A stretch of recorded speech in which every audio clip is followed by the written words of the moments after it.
가짜 가방 이 아줌마도 다 알고 있었어. 나랑 같이 짜고 속인 거라고. 박상남은 혼자 죽을 수 없다는 듯이 소리쳤습니다. 박상남의 말도 안 되는 누명에 공주실과 마광숙의 표정이 딱딱하게 굳어졌는데요. 그 순간 한동석이 나타나 충격적인 발언을 했습니다. 제가 모든 진실을 밝히겠습니다.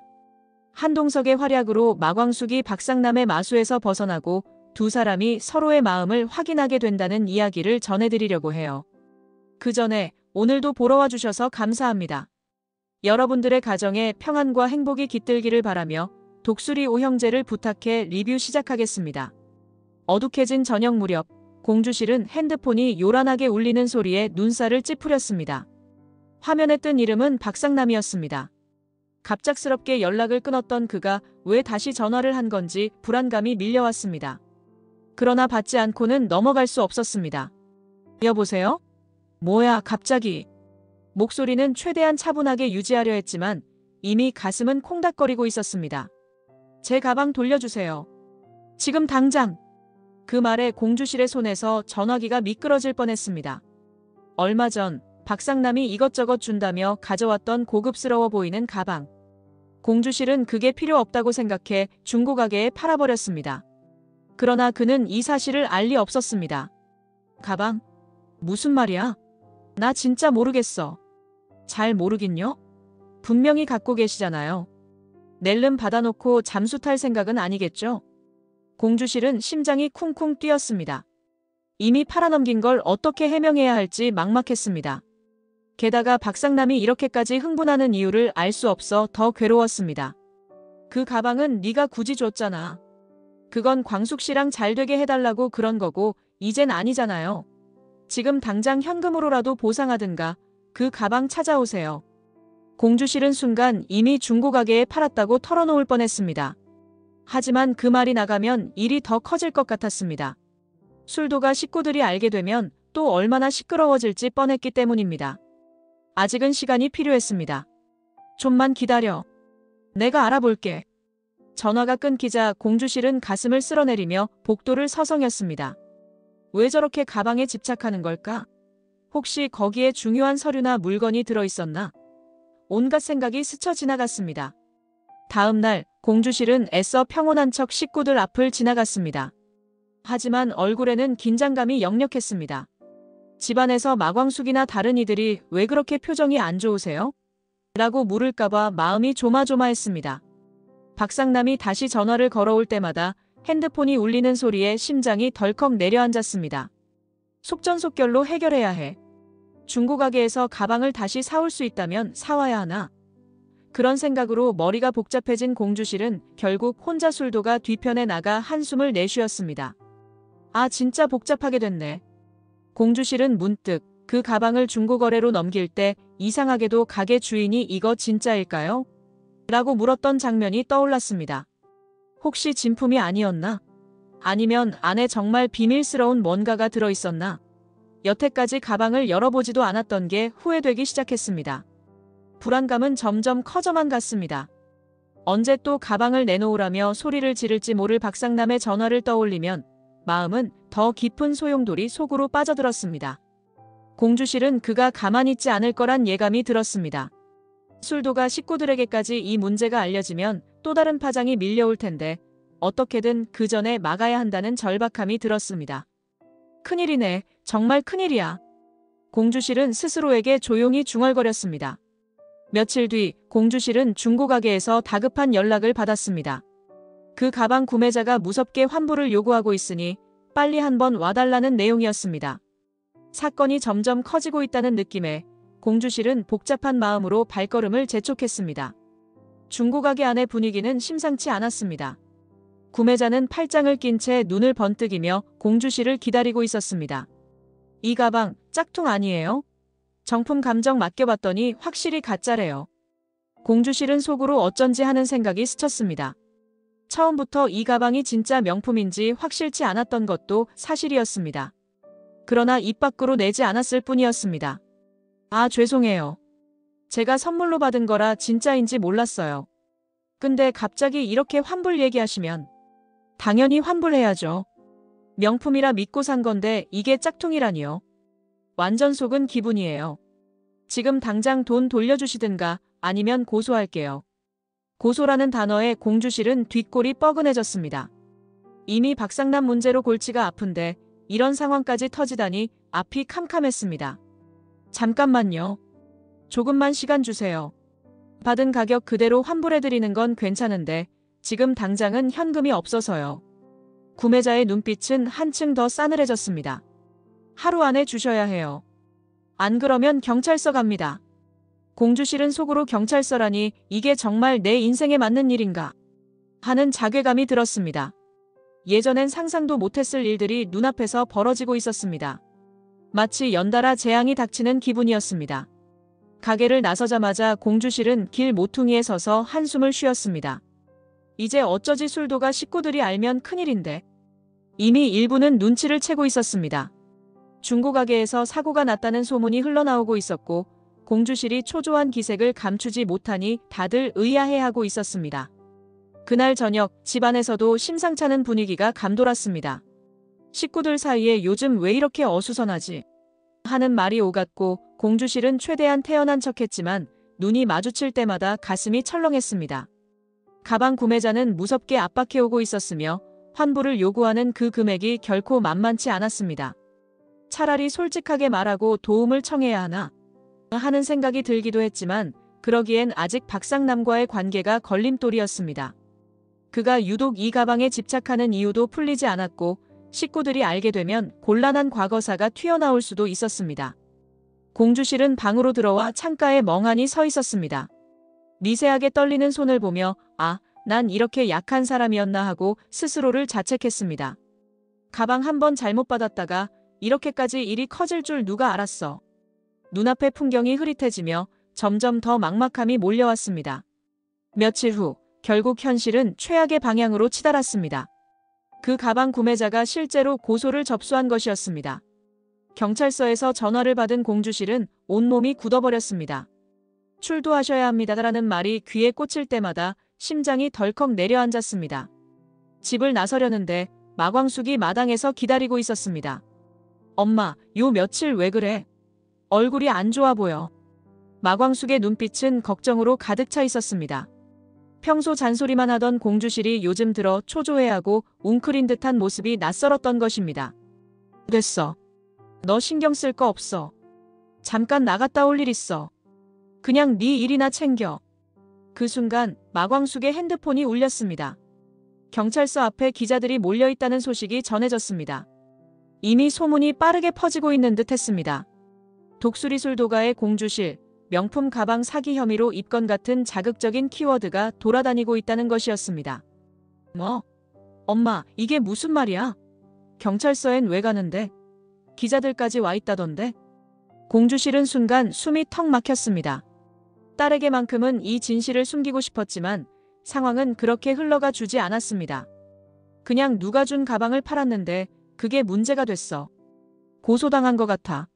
말이 떨어지자마자 마광숙은 엄마의 억울함을 되새기며 눈빛을 번뜩였습니다. 평소엔 투닥거리며 말싸움도 잦았지만 이렇게 커다란 문제가 터지면 가족임을 새삼 실감하게 되었습니다. 진짜 뭐야, 그런 일이면 왜 나한테 말을 안 했어? 나도 같이 가. 기자들이 우르르 몰려올 텐데 엄마 혼자 어떻게 하려고 그래? 공주실은 작게 떨리는 목소리로 괜찮다고 말했지만 마광숙은 이미 차로 뛰어가고 있었습니다. 상황이 이렇게 된 이상 공주실은 혼자 해결하겠다는 생각을 접었습니다. 내가 무슨 말을 해도 너는 그냥 고집대로 하겠지. 그 완강한 태도를 알기에 더 이상 거부할 수 없었습니다. 경찰서에 도착하자 진작부터 카메라를 든 기자들이 진을 치고 있었습니다. 스냅 사진이 터지고 플래시가 번쩍였습니다. 공주실 씨, 정말 명품 사기 혐의 인정하십니까? 독수리 술도가도 함께 연루된 건가요? 어수선한 질문이 날아들 때마다 마광숙은 몸으로 가로막으며 사진 좀 찍지 마세요. 지금 수사 중이잖아요. 라고 쏘아붙였습니다. 공주실은 그저 고개를 숙인 채 안으로 들어갈 수밖에 없었습니다. 조사실에 앉자 경찰은 가방의 출처부터 판매 경위까지 샅샅이 물었습니다. 공주실이 박상남이라는 사람이 선물이라면서 줬다고 설명했지만 거래 내역이나 증거가 부족해 상황은 위태로웠습니다. 마광숙은 대기실 밖에서 애타는 마음으로 서성였습니다. 엄마를 믿었지만 이렇게까지 몰리니 초조함이 커졌습니다. 대체 그 사람, 박상남이라는 작자는 엄마한테 뭘 노렸던 거지? 머릿속이 혼란스러웠습니다. 조사가 끝나고 나왔을 때도 수많은 질문이 쏟아졌습니다. 독수리 술도가 운영, 괜찮습니까? 혹시 빚 때문에 이런 일 저지른 거 아니냐? 같은 근거 없는 억측이 기사 타이틀로 달릴까 두려웠습니다. 경찰서 밖을 나오며 마광숙은 결심했습니다. 누가 우리 가족을 흔들어도 끝까지 진실을 밝혀내겠다고. 어수선한 기자들 사이를 뚫고 공주씨를 부축하는 마광숙의 마음은 단단해지고 있었습니다. 이미 작은 파문이 아니라 큰 스캔들로 번진 이 상황에서 가족을 지키기 위한 의지는 더욱 굳건해졌습니다. 경찰서에서의 소동이 잦아든 다음 날, 마광숙은 답답한 마음에 LX 호텔 회장실을 찾았습니다. 한동석이라면 이런 상황을 해결해줄 실마리가 있을지도 모른다는 생각 때문이었습니다. 문을 노크하고 들어서자 한동석은 서류를 훑어보던 고개를 들었습니다. 회장님, 잠깐 말씀 좀 나눌 수 있을까요? 요즘 저희 술도가가 좀 많이 힘든 상황이라서요. 한동석은 시선을 피하듯 서류를 정리했습니다. 표정은 냉랭해 보였지만 그 뒤에는 미묘한 흔들림이 숨어 있었습니다. 마 대표, 지금 호텔도 바빠서 시간을 내기 어렵습니다. 무슨 일인지 빨리 말씀하세요. 마 대표라는 호칭은 여전히 형식적이었습니다. 마광숙은 자초지종을 설명했습니다. 공주실이 명품 가방 사기 의혹으로 고소당한 상황, 그 배후에 박상남이라는 인물이 있을지도 모른다는 의심, 언론이 자극적으로 기사화해 술도가 이미지에 타격을 주고 있다는 점까지. 솔직히 회장님께 이런 부탁드리는 거 저도 조심스러워요. 근데 도와줄 사람도 없고요. 혹시 아시는 경찰분이나 언론 쪽 인맥으로 조금이라도 막아주실 수 있을까요? 한동석은 속으로 이미 도울 마음이 컸습니다. 하지만 선뜻 그래요. 돕겠습니다라고 말이 나오지 않았습니다. 자신도 모르게 마광숙에게 느끼는 이상한 끌림을 인정하고 싶지 않았기 때문이었습니다. 죄송한데요. 지금 당장은 제가 움직이기 힘든 상황입니다. 호텔 페스티벌 준비도 진짜 정신없거든요. 마광숙은 그의 차가운 말에 눈가가 살짝 떨렸습니다. 애써 상처받은 티를 내지 않으려 고개를 끄덕였습니다. 네, 괜히 기대했나 봐요. 바쁘신데 괜히 찾아뵈었네요. 죄송해요. 문을 나서며 마광숙은 정말 차가운 사람이네라고 생각했습니다. 하지만 한편으로는 그 눈빛 속 어딘가 미안함이 비치던 모습이 자꾸 떠올랐습니다. 그래도 남의 일엔 원래 무심한 사람이니까. 애써 자신을 타이르며 엘리베이터에 몸을 실었습니다. 한동석은 홀로 남아 서류를 펼쳐보았지만 도저히 집중이 되지 않았습니다. 마광숙의 눈빛, 간절했던 목소리가 귓가에 맴돌았습니다. 그 여자만 엮이면 자꾸 심장이 뛰고 머리가 복잡해진단 말이야.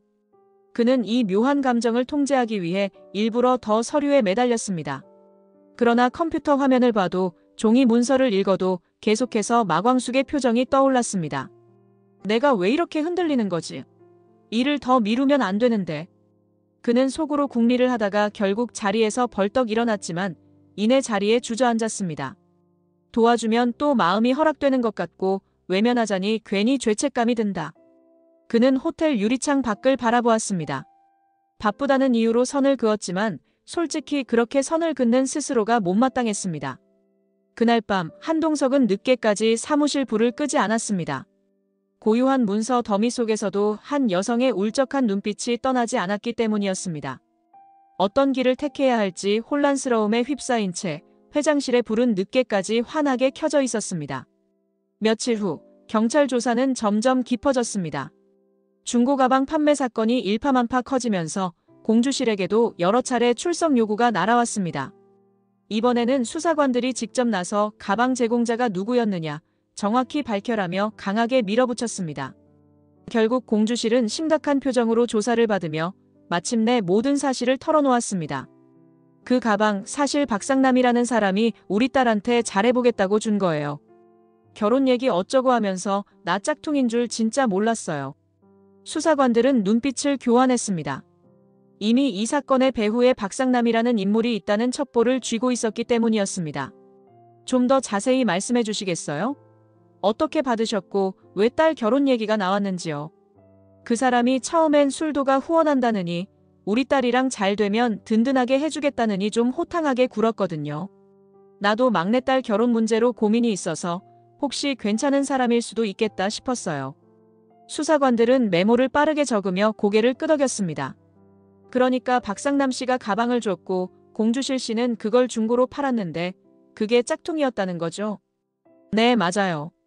난 그 가방 안 쓸 것 같아서 그냥 넘긴 건데 이게 이렇게까지 커질 줄은 몰랐죠. 경찰서까지 오게 될 줄이야.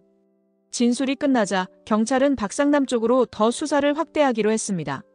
수상한 재산 내역, 특히 그가 모 브랜드와 관련된 가짜 명품 유통에 관여했다는 소문이 퍼지고 있었던 것입니다. 그가 공주실에게 가방을 준 것도 단순히 결혼 선물이 아닌 또 다른 의도가 있었을 가능성이 높아 보였습니다. 조사가 마무리되자 공주실은 가슴이 조금 후련해지면서도 여전히 불안했습니다. 이제 경찰이 박상남 조사하겠지. 근데 저 사람이 또 무슨 꼼수 부릴지 몰라. 수사관들은 충분히 협조해 주셔서 감사합니다. 아마 공주실 씨는 가담한 증거가 없으니 무혐의로 갈 확률이 높아요라고 말해주었지만 공주실은 마냥 안심할 수 없었습니다. 어쨌든 박상남이 가만히 있을 인물이 아니라는 걸 직접 겪어봐서 잘 알고 있었기 때문이었습니다. 문 밖으로 나오는 순간 기자 몇 명이 플래시를 터뜨렸습니다. 공주실 씨, 박상남과 무슨 관계입니까? 결혼 얘기는 어떻게 된 건가요? 무작정 달려드는 질문들에 공주실은 식은땀을 흘리며 빠르게 자리를 피했습니다. 내 딸이랑 결혼하고 싶다고 줬던 가방인데. 그 말이 뉴스 헤드라인에 뜬다면 가족들이 또 충격을 받을 게 분명했습니다. 공주실은 마음이 무거웠습니다. 하지만 진실을 밝혀야 한다는 일념으로 경찰 조사에 성실히 임할 수밖에 없었습니다. 자칫하면 마광숙을 비롯한 술도가 식구들까지 더 큰 오해에 시달릴 테니 공주실은 이 길만이 최선이라 굳게 믿었습니다. 그 시각 다른 한편에서는 수사관들이 박상남의 자택과 사무실 등을 압수수색하며 충격적인 사실들을 하나씩 확인하고 있었습니다. 화려한 재력으로 이곳저곳에 투자를 해온 박상남의 자금 출처는 정확히 밝혀지지 않았던 터라 의심은 이미 짙어져 있었습니다. 압수된 컴퓨터 하드디스크와 장부에는 명품 브랜드 이름이 적힌 수상한 기록이 가득했습니다. 가방, 신발, 옷 그것도 모두 짝퉁 제품 대량 생산에 대한 회계나 재고 목록이었습니다. 역시 복제품 만드는 데 쓰는 시설이 따로 있었나 봐요. 여기 송장 보면 해외에서 원자재 들여와서 로고만 가짜로 찍은 정황이 보여요. 수사관은 조용히 서류를 넘기며 중얼거렸습니다. 그 순간 문이 열리며 박상남이 수사관들과 마주쳤습니다. 표정은 경직되어 있었지만 여전히 건방진 태도를 보였습니다. 무슨 일로 이렇게 오신 거예요? 전 다 정당하게 투자받아서 사업한 건데요. 수사관들은 증거 사진들을 펼쳐 보이며 차근차근 설명했습니다. 이건 아무리 봐도 정당한 사업이라고 보기 어렵습니다.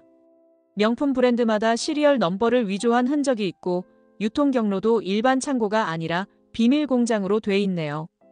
그거야 하청업체가 잘못했겠죠. 저는 몰라요. 그냥 투자를 맡았을 뿐이에요. 박상남은 여전히 뻔뻔한 표정이었습니다. 그러나 수사관들은 이미 결정적 증거들을 확보한 상태였습니다. 어디서 생산하고 어떤 창고로 옮겨져 유통되는지 밀반입 루트까지 파악해둔 참이었습니다. 가짜 명품 대량으로 만들고 판 걸로 보이는 정황이 뚜렷합니다. 수출 시도한 기록도 있는데 진짜 몰랐다고요? 모른다니까요. 그는 종종거리는 발걸음으로 문을 나가려 했지만 수사관들이 앞을 막았습니다. 이미 체포영장까지 준비된 상태였습니다. 이렇게 해서 투자 규제로 소문났던 박상남의 정체가 만천하에 드러나기 시작했습니다. 언론에서는 그를 명품 복제품의 거물이라 부르며 대서특필했고 경찰 내부도 이 사건이 단순 사기로 끝날 문제가 아니다라며 비상에 들어갔습니다. 그 와중에 박상남과 얽힌 독수리 술도가 이야기도 슬쩍 기사에 언급되기 시작했습니다. 술도가 대표 공주실이 명품 사기 오해를 받았으나 배후에 박상남이 있었다는 식으로 말이었습니다. 사람들은 독수리 술도가가 무슨 조폭 연계라도 된 거냐? 하고 수군거리기 시작했고 마광숙과 식구들은 언제 불똥이 튈지 모르는 두려움 속에 지내게 되었습니다. 그러나 사실이 밝혀진 이상 더 이상 물러설 수는 없었습니다. 박상남이 불법 제조 사업으로 번 돈을 휘두르며 사람들을 속여왔다는 진실이 드디어 빛을 보게 되었으니 그의 범행이 만천하에 드러날수록 술도가 식구들의 결백도 조금씩 밝혀질 터였습니다. 불법 복제품 공장 운영 사실이 세상에 공개되자 박상남은 점점 코너에 몰리게 되었습니다. 언론과 검찰이 합심해 대대적인 수사를 벌이니 더 이상 돈의 힘으로 무마하기가 어려웠습니다. 그러자 그가 택한 마지막 수단은 거짓말로 빠져나가기였습니다. 그는 돌연 기자들을 상대로 터무니없는 인터뷰를 진행했습니다. 공주실도 자기가 가짜라는 걸 알면서 협조했다는 식의 거짓 진술을 퍼뜨린 것이었습니다. 이미 명품 가방 사건으로 구설에 오른 독수리 술도가 식구들이 또다시 세간의 질타를 받을 건 자명한 일이었습니다. 이 소식을 들은 마광숙은 분을 참을 수 없었습니다. 결백한 엄마에게 책임을 덮어 씌우려는 박상남의 교활함이 이젠 역겨웠습니다. 직접 그를 찾아가기로 결심한 마광숙은 고급 빌라 주차장에서 잠복해 있다가 마침내 그를 마주쳤습니다. 박상남 씨, 그만 좀 하세요. 거짓말도 정도껏 해야죠. 진짜 너무하네요. 박상남은 눈을 가늘게 뜨며 비웃었습니다. 이미 체포 위기에 놓였지만 어딘가에 남은 인맥을 믿는 듯한 태도였습니다. 직접 찾아오시고 대단한데요? 근데 왜 제가 거짓말한다고 생각하시죠? 어머니도 다 알고 그랬단 생각은 안 해보셨습니까? 마광숙은 치밀어 오르는 분노에 온몸이 떨렸습니다. 아직 취재진이 몰려오지 않은 게 그나마 다행이었습니다. 우리 엄마 진짜 아무것도 몰랐어요. 당신이 가방 들고 와서 결혼하네 어쩌네 하셨잖아요. 박상남은 비열하게 웃으며 낮은 목소리로 속삭였습니다. 내가 이렇게 된 이상 가만히 당하고 있을 순 없잖아. 나만 죽을 것 같아? 독수리 술도가도 당신네 가족도 다 같이 무너져봐야 정신 차릴걸? 그 말에 마광숙은 온몸이 굳었습니다. 저 사람 정말 끝까지 악랄하구나 하는 생각이 들었습니다. 어림없어요. 당신 죄가 이미 다 드러났잖아요.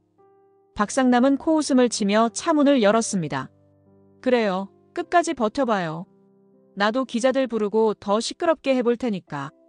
차가 굉음을 내며 빠져나갔고 마광숙은 텅 빈 주차장에서 한참을 멈춰 서 있었습니다. 가슴속에 분노가 끓어올랐지만 또 한편으로는 두려움이 엄습해왔습니다. 저 사람이 더 큰 거짓말을 퍼뜨리면 우리 식구들은 또 얼마나 시달릴까. 그러나 마광숙은 포기하지 않겠다고 결심했습니다. 이미 여기까지 왔으니 맞서 싸워서 진실을 끝까지 지켜내야 했습니다. 얼마 후 한동석은 언론에 떠도는 공주실 공모설이 대부분 박상남의 조작이라는 것을 알게 되었습니다. 회장으로서 여러 정보 라인을 갖고 있었기에 경찰 인맥에게 슬쩍 물어본 결과 그건 전부 허위 진술이라는 대답을 들을 수 있었습니다. 그는 처음에 독수리 술도가의 일에 선을 그으려 했지만 이제는 더 이상 외면할 수 없다고 생각하게 되었습니다. 마광숙이 저런 공경에 빠졌는데 자신이라도 물러설 수는 없다는 생각이 마음속 깊은 곳에서 치밀어 올랐습니다. 겉으로는 냉정한 태도를 유지했지만 실은 이 문제가 제대로 해결되길 간절히 바라고 있었던 것입니다. 결국 그 감정은 행동으로 드러나기 시작했습니다. 안녕하세요. LX 호텔 한동석입니다. 혹시 박상남 관련해서 수사 중인 자료에 도움이 될 만한 게 있다면 제가 아는 선에선 최대한 협조드릴게요. 수화기 너머로 경찰의 목소리가 들려왔습니다. 네, 회장님. 이런 적극적인 협조 감사드립니다. 박상남 쪽 허위 진술 때문에 혼선이 큰데요. 혹시 LX 호텔 쪽이랑 금전적으로 엮였다는 소문도 사실 아니죠? 네, 말도 안 됩니다. 그리고 제가 확인한 바로는 독수리 술도가가 연루됐다는 주장도 터무니없는 거라고 들었습니다. 공주실 씨는 짝퉁 가방과 아무 관련이 없어요. 전화를 끊은 뒤 그는 깊이 숨을 내쉬었습니다. 마광숙에게 직접적으로 도움이 될 수 있는 방법을 고민하고 있었습니다. 기자들 앞에 나서서 해명하는 것은 또 다른 오해를 불러올 수 있었기에 우선 경찰 수사가 순조롭게 진행되도록 돕는 것이 최선이라고 판단했습니다. 그날 저녁 한동석은 오랜만에 호텔 라운지에서 칵테일 한 잔을 마셨습니다. 내가 왜 이렇게 나서지? 하고 스스로에게 물었습니다. 호텔 운영만으로도 충분히 바쁜데 이 사건에 이렇게까지 마음을 쓰는 건 결국 마광숙에 대한 감정 때문이라는 걸 그는 부정할 수 없었습니다. 홀로 앉은 테이블, 은은한 조명 아래 서류를 펼쳐보았지만 자꾸만 마 대표는 지금 어떻게 지내고 있을까 하는 생각이 머릿속을 스쳤습니다. 사건이 해결되고 독수리 술도가가 다시 평온해진다면 혹시 자신도 마음 한구석에 품은 감정을 솔직히 전할 수 있을까? 술 한 모금을 더 삼킨 한동석은 고개를 저었습니다. 내가 무슨 생각을 하는 건지. 그러나 이미 그의 행보는 점점 분명해지고 있었습니다. 차가운 말투 뒤에서 마광숙을 지켜주고자 하는 마음이 조용히 깨어나고 있었기 때문입니다. 경찰들도 은근히 눈치를 채며 말했습니다. 한 회장님, 술도가 쪽에 관심 많으신가 봐요? 그는 가볍게 웃으며 대답했습니다. 그냥요 사업 파트너가 곤란해지면 저희도 곤란하니까요. 그러나 속마음은 이미 그 이상의 감정을 품고 있었습니다. 집요한 수사 끝에 결국 경찰은 공주실의 무혐의 입장을 공식적으로 밝혔습니다.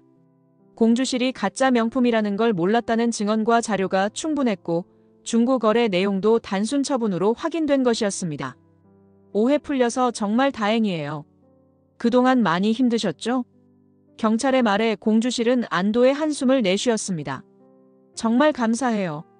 나 때문에 식구들까지 얼마나 고생했는지 몰라요. 그러나 기쁨도 잠시. 경찰이 건네준 다음 말은 박상남에 관한 추가 혐의였습니다. 박상남 씨 쪽에서 새로운 물증이 발견됐어요. 불법 복제 상품은 물론 탈세와 해외 자금 세탁 정황도 포착됐습니다. 아마 이번에 크게 처벌받을 겁니다. 공주실은 그제야 비로소 목에 맺힌 체증이 내려가는 듯한 기분이 들었습니다.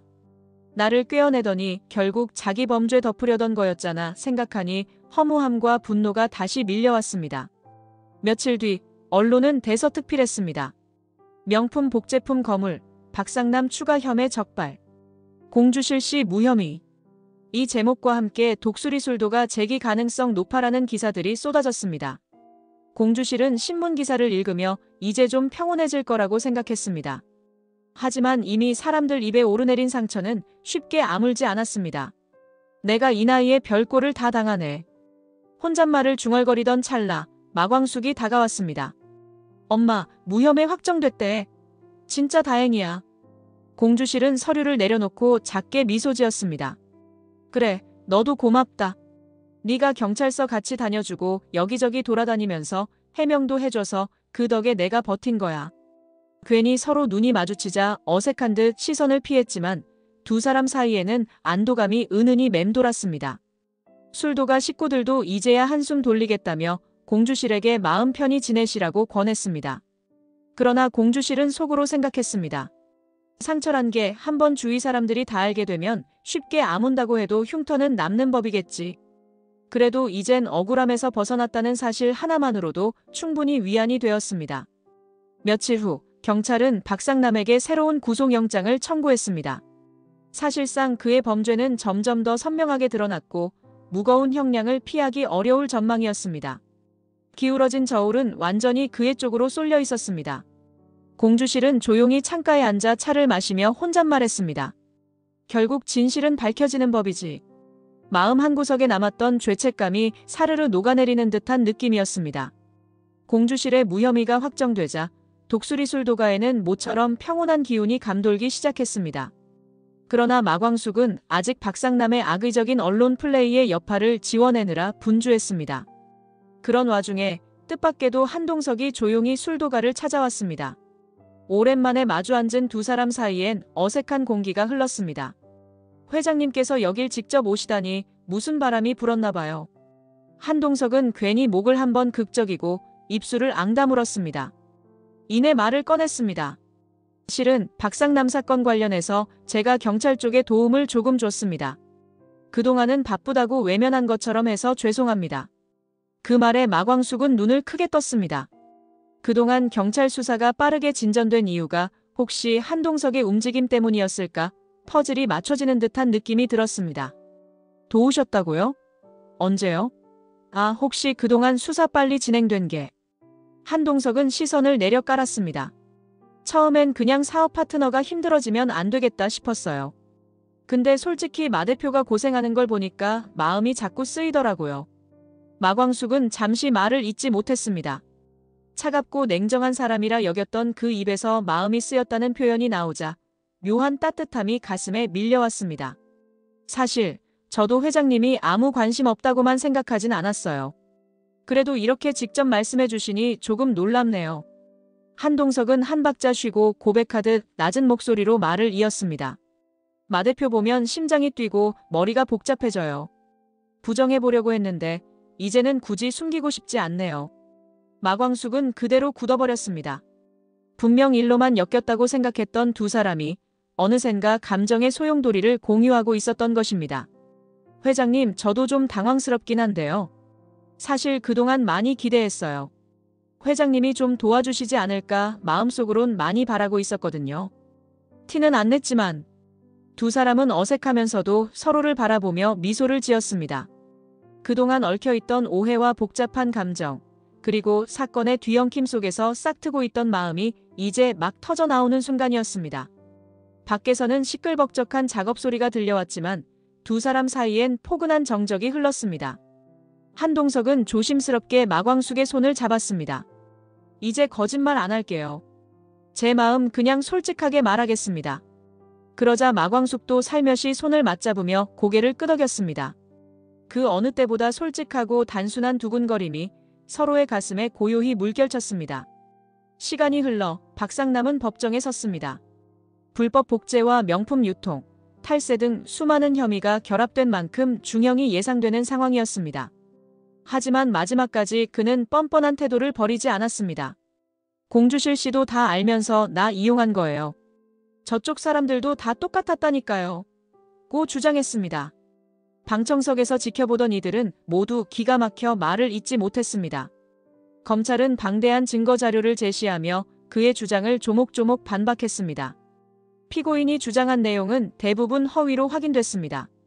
공주실 씨가 가짜 명품이라는 걸 몰랐다는 건 이미 여러 증언과 자료로 충분히 입증됐습니다. 판사는 단호한 어조로 판시했습니다. 박상남은 자리에서 벌떡 일어나 소리쳤습니다. 아니에요. 다들 나만 잡아먹으려고 음모를 꾸민 거라고요. 조용히 하세요. 이미 충분한 증거가 있고 명백한 불법 행위가 드러났습니다. 판사의 목소리는 흔들림 없이 냉정했습니다. 재판정하는 순간 술렁였고 큰 소란이 일어날 듯했지만 법정 경위들이 빠르게 박상남을 제지하며 상황을 정리했습니다. 판사는 서류를 넘기며 무거운 목소리로 선고 기일에 대해 언급했습니다. 본 법정은 피고인의 범행이 중대하고 사회적 파장이 심각하다고 판단합니다. 관용 없는 처벌이 불가피합니다. 방청석 여기저기서 탄식이 흘러나왔고 일부 기자들은 정신없이 셔터를 눌렀습니다. 박상남은 결국 고개를 떨군 채 아무 말도 하지 못하고 자리에 주저앉았습니다. 그토록 교활하게 발버둥쳤던 그의 최후는 더 이상 빠져나갈 구멍 없는 처참한 패배로 귀결되고 있었습니다. 재판이 끝난 뒤 법정을 빠져나가는 사람들 사이에서는 이런 말들이 오갔습니다. 결국 법은 살아있네. 저 사람 한때 투자 규제라고 떠들더니 다 거짓말이었어. 독수리 술도가 쪽 피해도 컸을 텐데 이제야 한시름 났겠어. 박상남은 여전히 포승줄에 묶인 채 괴로운 표정을 짓고 있었습니다. 그러나 아무리 몸부림쳐봐도 이미 결정된 사실들은 뒤집을 수 없었습니다. 숨기려 했던 범죄 조직 연계, 명품 복제품 사업 모든 것이 법정에서 백일하에 드러난 지금 그는 더 이상 가족이나 지인을 겁박할 힘도 세상을 속일 방법도 남아있지 않았습니다. 반면 재판을 지켜본 사람들은 안도의 마음으로 법정을 나섰습니다.